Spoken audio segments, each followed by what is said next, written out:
আরজি করে আবারও CBI team. আপনারা জানেন গতকাল সিবিআই বিশেষ টিম যায় সেখানে এবং তাদের কাছে ছিল 3D লেজার স্ক্যানার মেশিন এবং সেখানে গিয়ে তারা ডিজিটাল এভিডেন্স তারা সংগ্রহ করেন সেমিনার হল থেকে।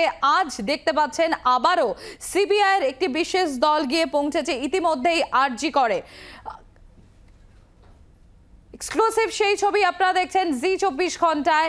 সিবিআইয়ের আরও একটি দল গিয়ে পৌঁছলো আরজি করে। আমাদের প্রতিনিধি দেবব্রত ঘোষ রয়েছেন আমাদের সঙ্গে। দেবব্রত, গতকালের পর আজ আবারও আরজি করে সিবিআইয়ের বিশেষ টিম এবং যেটা আমরা দেখতে পাচ্ছি গতকাল যেমন 3D লেজার স্ক্যানার মেশিন তাদের সঙ্গে ছিল, আজও রয়েছে সেই মেশিন।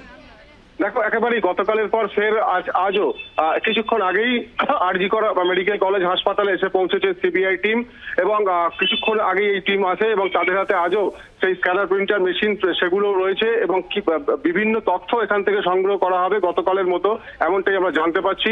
এবং আরো একটি টিম আসার কথা রয়েছে সূত্র মারফত, এমনটাও জানা যাচ্ছে।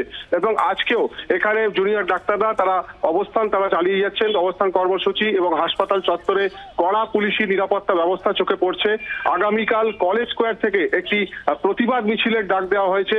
আরজি করের ডাকে ওয়েস্ট বেঙ্গল জুনিয়র ডক্টর যে ফ্রন্ট আছে তাদের সিদ্ধান্তে এই প্রতিবাদ মিছিলে ডাক দেওয়া হয়েছে। কলেজ স্কোয়ার থেকে শ্যামবাজার পর্যন্ত এই মিছিল হবে এবং সর্বস্তরের মানুষ এবং বিভিন্ন কলেজ প্রতিষ্ঠান সবাইকেই ডাক দেওয়া হয়েছে এই মিছিলে সামিল হবার জন্য। তবে আর জুনিয়র ডাক্তাররা তারা যেটা জানাচ্ছেন, তাদের যে কর্মসূচি ছিল, তাদের যে দাবি ছিল, সেগুলো তারা এখনো পর্যন্ত অনড় এবং যতক্ষণ পর্যন্ত সেই দাবি মানা হবে তারা কিন্তু এই কর্মবিরতি তারা চালিয়ে যাবেন। তবে জরুরি পরিষেবা চলবে, কিন্তু তারা তাদের কর্মসূচি তারা কিন্তু একেবারে চালিয়ে যাবেন, এরকমটাই জানানো হচ্ছে।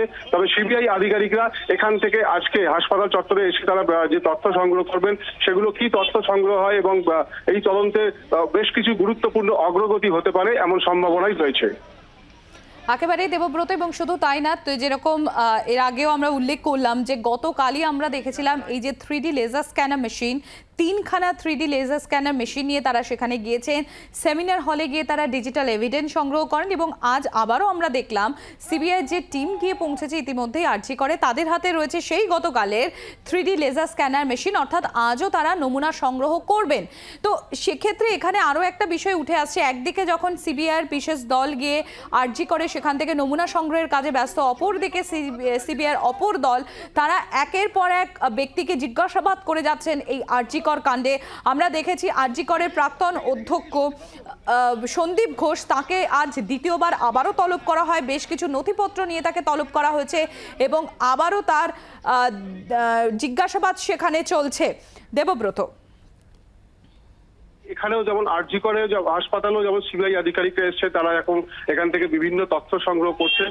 গতকালের মতো আজকেও সেই একই কাজ তারা করছেন এবং এই তদন্তে কতটা অগ্রগতি হয় সেটাই এখন দেখার। অন্যদিকে সিজিও কমপ্লেক্সে সেখানেও জিজ্ঞাসাবাদ চলছে।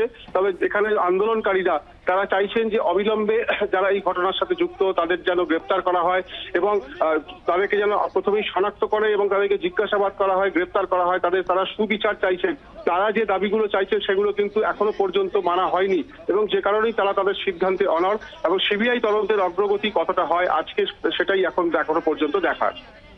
দেবব্রত, এখানে আরও একটা বিষয় একটু জানতে চাইবো যে সিবিআইয়ের বিশেষ দল যারা গিয়ে পৌঁছেছেন আরজি করে, গতকাল এই টিমই গিয়েছিল আরজি করে এবং তারা গিয়ে ডিজিটাল এভিডেন্স সংগ্রহ করেন সেমিনার হল থেকে।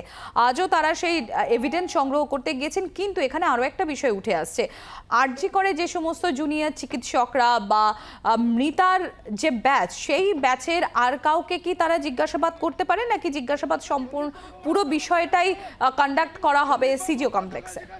দেখো, এখনো পর্যন্ত আমরা যেটা জানতে পারছি যে এখান থেকে বিভিন্ন তথ্য সংগ্রহ করা হবে এবং গতকালের মতো আজকেও বেশ কিছু তথ্য সংগ্রহ করবেন সিবিআই আধিকারিকরা এবং জিজ্ঞাসাবাদের জন্য যতটুকু জানা যাচ্ছে সূত্র মারফত সিজিও কমপ্লেক্সেই সেখানে তাদের জিজ্ঞাসাবাদ করা হবে।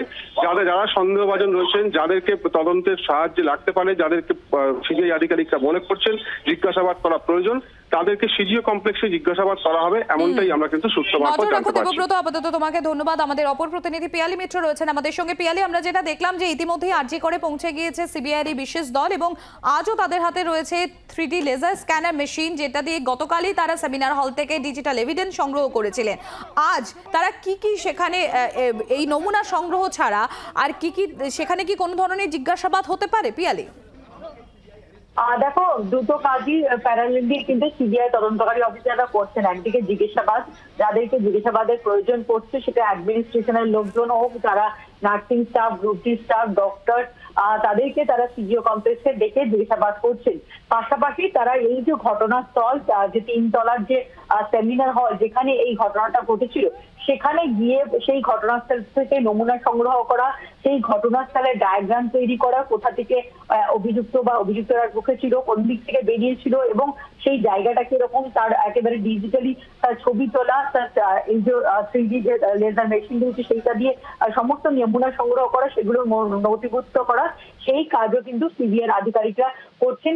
3 দিন এই নিয়ে পরপর 3 দিন তারা ঘটনাস্থলে গেলেন এবং ঘটনাস্থলটা থেকে যাবতীয় নমুনা সংগ্রহের যে কাজ সায়েন্টিফিক ওয়েতে সিবিআই যেরকম করে সেগুলো কিন্তু করছে তারা।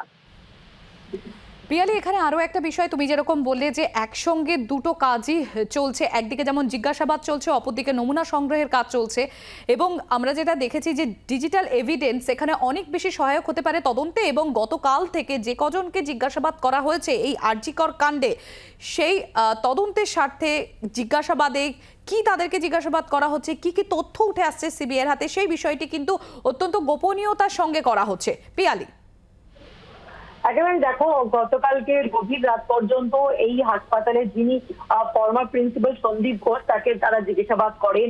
হাসপাতালে ওই দিনকে যে হাসপাতালে ওই দিনকে যে গ্রুপ ডি স্টাফ এবং তার সঙ্গে সঙ্গে যারা নার্সিং স্টাফ তারা ছিলেন, তাদেরকে জিজ্ঞাসাবাদ করা হয়। যে ডাক্তাররা সেদিন ওই ডিউটিতে ছিলেন তাদেরকেও তারা জিজ্ঞাসাবাদ করেন এবং একই সঙ্গে মূলত তারা এটা বোঝার চেষ্টা করছেন। এবং তোমাকে জানাই যে গত কয়েকদিন ধরে যারা সিটের সদস্য, যারা একেবারে ঘটনার প্রথম থেকে তদন্ত করছিলেন, তারা ঘটনাস্থলে গিয়ে কি দেখলেন, কিভাবে দেহটা দেখলেন, যিনি ফরেন্সিকের মেডিসিনের তরফে যিনি ছিলেন, যিনি পিএম করেছেন, তাদের প্রত্যেকের সঙ্গে কথা বলে তদন্তকারী অফিসাররা প্রাইমাফেসি তারা কি দেখেছিলেন, কি তাদের কাছে উঠে এসেছিল, সেটা দেখার পরে তারা কি কি এভাবে অ্যাক্ট করেছিল সেইগুলো তারা জানছেন এবং বাকি যারা রয়েছে তাদের সঙ্গে তারা করবোরেট করার চেষ্টা করছেন। ফলে একেবারে যে জিজ্ঞাসাবাদের প্রক্রিয়া, বয়ান রেকর্ডের প্রক্রিয়া, কারণ এই ক্ষেত্রে তদন্তের ক্ষেত্রে দুটো পার্ট রয়েছে এবং যেটা এই ধরনের মার্ডারের ক্ষেত্রে অত্যন্ত গুরুত্বপূর্ণ, যে নমুনা তারা সংগ্রহ করেছিলেন, একটা হচ্ছে ডিজিটাল এভিডেন্স অর্থাৎ সিসিটিভি ফুটেজ, ওখান থেকে কলকাতা পুলিশ সংগ্রহ করেছিল তার একটা ব্লুটুথ হেডফোন, এবং যে নিহত তরুণী তার শরীরের ভেতর, শরীর থেকে নেল থেকে স্কিনের নমুনা, অভিযুক্তের শরীরের মধ্যে বেশ কিছু স্ক্র্যাচ মার্ক পাওয়া গেছিল, ডিএনএ নমুনা, এইগুলো সংগ্রহ করেছে। সেটার ওপর, তার তথ্য প্রমাণের ওপর এই মামলার অত্যন্ত গুরুত্বপূর্ণভাবে নির্ভর করছে। পাশাপাশি যারা ওই দিন রাতে ছিলেন তাদের মধ্যে কেউ অন্য কোনোভাবে কনস্পিরেসিতে বা অন্য কেউ এর সঙ্গে জড়িত রয়েছে কিনা সেই বিষয়গুলো নিশ্চিত হওয়ার জন্যই কিন্তু তারা দফায় দফায় জিজ্ঞাসাবাদ চালাচ্ছেন। বাংলার আওয়াজ, বাঙালির আবেগ, জি 24 ঘন্টা।